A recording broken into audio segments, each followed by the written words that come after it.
புதுச்சேரியில் இருந்து ஏர்போர்ட், லாஸ்பேட்டை, புதுப்பேட்டை மற்றும் பாக்கமுடியான்பட்டு உள்ளிட்ட பகுதிகளுக்கு செல்லும் முக்கிய சாலையில் போலீசார் திடீரென தடுப்பு கட்டைகள் அமைத்து போக்குவரத்தை தடுத்ததால் பொதுமக்கள் மற்றும் வாகன ஓட்டிகள் கடும் அவதிக்குள்ளானர். இந்த பகுதிகளில் 20க்கும் மேற்பட்ட பள்ளிகள், கல்லூரிகள் மற்றும் அரசு நிறுவனங்கள் செயல்பட்டு வருகின்றன.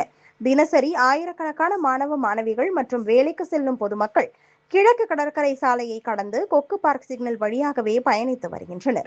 இந்நிலையில் எந்தவித முன் அறிவிப்பும் இன்றி போலீசார் தடுப்பு கட்டைகளை அமைத்து சாலையை மூடியதால் பள்ளி, கல்லூரி மாணவர்கள் மற்றும் அலுவலகங்களுக்கு செல்லும் பொதுமக்கள் கடுமையாக பாதிக்கப்பட்டனர்.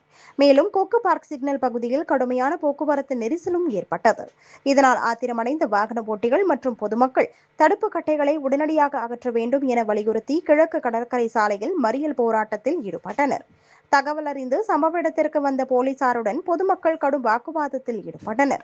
இருப்பினும் தடுப்பு கட்டைகள் அகற்றப்படாததால் பொறுமை இழந்த பொதுமக்கள் தாங்களாகவே தடுப்பு கட்டைகளை அகற்றி வாகனங்கள் செல்லும் வகையில் வழியை ஏற்படுத்தினர்.